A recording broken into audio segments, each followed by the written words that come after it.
Hello दोस्तों, कैसे हैं आप। आज की कहानी का नाम है पासबुक। अरे राजेश बेटा, जरा 3,000 रुपये देना तो। विमला जी अपना दुपट्टा सही करते हुए बोली। क्या हुआ मम्मी जी, कहीं जा रही हो क्या आप। राजेश ने पूछा। हाँ बेटा, अभी अभी तेरी मौसी का फ़ोन आया था। मौसी मौसा जी को हॉस्पिटल में एडमिट किया है। उनकी तबीयत अचानक बिगड़ गई थी। वो वहाँ बिल्कुल अकेली हैं। उसने मुझे वहाँ बुलाया, साथ ही कुछ ज़रूरी सामान लेकर आने के लिए कहा है। हालांकि सामान तो 500-600 रुपये का ही है, पर वहाँ मुझे पैसों की ज़रूरत पड़ गई तो इसलिए एक्स्ट्रा पैसे मांग रही हूँ। ला जल्दी से पैसे दे दे ताकि मैं यहाँ से निकलूँ, फिर सामान भी तो खरीदना है। बिमला जी एक ही सांस में सब कुछ बोल गई। उनकी बात सुनकर राजेश ने अपनी पत्नी संगीता की तरफ देखा। संगीता उसे घूर रही थी और उसने इशारे से उसे पैसे देने के लिए साफ मना कर दिया। तभी बिमला जी ने कहा, राजेश क्या सोच रहा है, जल्दी कर, वहाँ मौसी अकेली है, वो परेशान हो रही होगी। ये सुनकर राजेश थोड़ा हकलाते हुए बोला, मम्मी वो मेरे पास अभी पैसे नहीं हैं। उसकी बात सुनकर बिमला जी हैरान होते बोली, पैसे नहीं है क्या मतलब। अभी कल ही तू एटीएम से 20,000 रुपये निकाल कर लाया था, फिर मैंने अपनी पेंशन के पैसे भी तो तुझे कल जमा कराने के लिए दिए थे, जो मैं बैंक से लेकर आई थी ज़रूरी काम के लिए, जिसे तू बैंक में जमा कराना भूल गया था। वैसे पैसे तो होंगे ही ना तेरे पास। इससे पहले कि राजेश कुछ कहता, उसकी पत्नी संगीता बोली, मम्मी जी वो 20,000 रुपये तो हम घर के राशन, बिजली के बिल और खर्चों के लिए लेकर आए थे। उसमें से आधे से ज़्यादा पैसों का हिसाब तो कल ही हो गया। हाँ लेकिन पेंशन के पैसे भी तो होंगे ना, विमला जी ने कहा। तो संगीता बोली, देखिए मम्मी जी, आपके खर्चे भी तो हमें ही उठाने पड़ते हैं, तो भला उन पेंशन के पैसों पर आपका क्या हक। ये सुनकर विमला जी हैरान रह गए। फिर अचानक कुछ सोचते हुए उन्होंने राजेश की तरफ देखा और कहा, राजेश मेरे पेंशन के पैसे बैंक में ही जमा हो रहे हैं ना, या फिर। अब राजेश से कोई जवाब देते नहीं बना। वो नज़रें नीचे किए चुपचाप बैठा रहा। विमला जी को समझते देर नहीं लगी कि उनके पेंशन के पैसे कोई और बैंक में जमा नहीं होते, बल्कि ये लोग अपने पास ही रख लेते हैं। तभी उनके बैंक की पासबुक तक उन्होंने अपने पास रख ली है। उसे यूं चुपचाप देखकर बिमली जी को और गुस्सा आ गया और वो राजेश पर चिल्लाते हुए बोली, राजेश तुझसे पूछ रही हूँ मैं, जवाब क्यों नहीं दे रहा। पैसे बैंक में जमा होते हैं या खुद खर्च कर देते हो। जब विमला जी ने डांट कर पूछा तब राजेश ने कहा, मम्मी आपका खर्चा भी तो मैं ही उठाता हूँ, तो आपके पेंशन के पैसों पर भी तो मेरा ही हक हुआ ना, और फिर पैसे खर्चे में ही तो काम आ रहे हैं। क्या करोगी बैंक में पैसा जमा करके। वैसे भी तो आपकी उम्र हो गई है, क्या माँ होने के नाते तेरी कमाई पर मेरा कोई हक नहीं है। जो मेरे खर्चे भी तू मेरे पेंशन के पैसों से ले रहा है, वो भी तब जब तेरी कमाई अच्छी है। फिर भी तेरी नज़र पेंशन के कुछ 1,000 रुपये पर रह गई। बोलते बोलते विमला जी की आंखों में से आंसू आ गए। और फिर नहीं है क्या, चलिए तैयार हो जाइए, मेरे मैके भी तो चलना है। फिर आखिर विमला जी को वहीं बैठा कर छोड़कर थोड़ी देर बाद दोनों घर से रवाना हो गए। विमला जी की आंखों में आंसू आ गए। कितना विश्वास करती थी वो अपने बेटे बहू पर, और वो दोनों उनकी पीठ पर छुरा घोंप रहे थे। उनके लिए ये यकीन कर पाना मुश्किल हो रहा था। विमला जी के पति सरकारी मुलाजिम थे। राजेश अब अपनी पढ़ाई पूरी कर नौकरी की तलाश में ही था। उसी समय एक हादसे में उनके पति की मृत्यु हो गई थी। विमला जी भी पढ़ी लिखी थी, पर खुद नौकरी करने की जगह उन्होंने राजेश को अनुकंपा नौकरी दिलवा दी। वैसे भी आज के ज़माने में सरकारी नौकरी मिलना बहुत मुश्किल बात है। साथ ही विमला जी को विधवा पेंशन भी मिलती थी। घर के सारे खर्चों का बोझ राजेश ने अपने कंधों पर ले रखा था, जबकि विमला जी की पेंशन के पैसे बैंक में आते थे और वो वहीं जमा हो जाते थे। राजेश की शिक्षा अच्छी थी और वो मेहनती भी था। ये देखकर उसके लिए रिश्ते आने लगे थे। अभी 10 महीने पहले ही संगीता के साथ उसकी शादी हुई थी।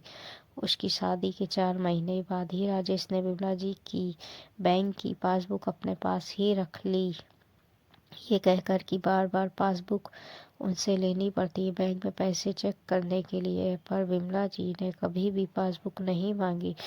उन्हें अपने बेटे बहू दोनों पर बहुत भरोसा था, लेकिन इस भरोसे का ये अंत होगा ये उन्हें उम्मीद नहीं थी। खैर, तभी उनके मोबाइल की रिंग बजी। देखा तो उनकी बहन का फोन था। उससे बात कर विमला जी पड़ोस में रहने वाली अपनी सहेली चंचल जी के यहाँ गईं और कुछ पैसे उधार लेकर अपनी बहन के पास हॉस्पिटल सामान लेकर पहुंची। घर की चाबी तो चंचल जी को ही दे आई थी। शाम को जब घर वापस लौटी तब तक बेटे बहू दोनों आ चुके थे। उनके घर में घुसते ही राजेश ने पूछा, मम्मी कहाँ गई थी आप? तुम्हारी मौसी के पास गई थी, उसे मेरी ज़रूरत थी, पर पैसे तो थे ही नहीं आपके पास, फिर ऐसे कैसे चली गई आप? संगीता में बीच में आते हुए कहा, चंचल से कुछ पैसे उधार लेकर गई थी, मैं उसे लौटा दूंगी, पर उससे पहले तुम लोग मेरी पासबुक मुझे दे दो। विमला जी ने तीर्ण होते हुए कहा, अरे वाह, एक तो हमसे पूछे बगैर आप चंचल आंटी से पैसे उधार लेकर चली गई और ऊपर से पासबुक भी मांग रही हो। कुछ नहीं देने वाले हम आपको, चुपचाप पड़े रहिए घर में, आइंदा हमसे पूछे बगैर घर के बाहर कदम भी मत रखना, संगीता चिल्लाते हुए बोली।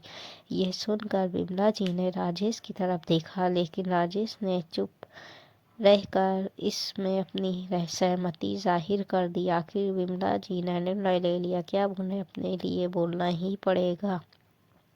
बहू, तुम मेरी बहू और सास बनने की कोशिश मत करो। तुम होती कौन हो ये निर्णय लेने वाली कि मुझे क्या करना है और क्या नहीं? मैं अपनी पासबुक ही तो मांग रही हूँ, कुछ और तो नहीं। एक मिनट मम्मी जी, आप अपने छोटे छोटे खर्चों के लिए भी हम पर निर्भर हो, हम आप पर निर्भर नहीं। यदि आज हम आपके खर्चे करने से इनकार कर दे या आपको घर से निकाल दे तो आपके पास कोई दूसरा सहारा भी नहीं है। इसलिए जरा सोच समझ कर कदम उठाइए, हमें मजबूर मत कीजिए, संगीता चिढ़ते हुए बोली।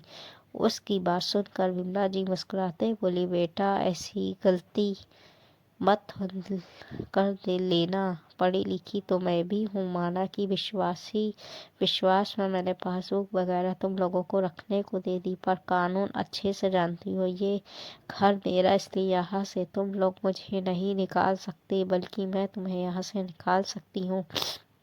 ये सुनकर संगीता कुछ बोलने को हुई तो विमला जी अपना हाथ दिखाते हुए उसे चुप रहने का इशारा करते हुए उससे बोली, और रही बात मेरे खर्चों की, तो भारतीय कानून के हिसाब से अनुकंपा पर नौकरी लेने वाले बेटे को अपनी माँ का भरण पोषण उसके जीवन काल तक की करना होता है। यदि उसने देखभाल करने से इनकार किया तो उसे अपनी सैलरी का एक हिस्सा अपनी माँ को गुजारा करने के लिए हर माह देना होगा। बेटा अपने इस दायित्व से मुंह मोड़ता है तो विभाग की ओर से सेवा से बर्खास्त करने की कार्रवाई की जा सकती है। अब ये तुम दोनों पर निर्भर करता है कि तुम लोग क्या चाहते हो। ये सुनकर संगीता चुप हो गई और राजेश की तरफ देखने लगी। राजेश के माथे पर पसीने की बूंदें चमकने लगी।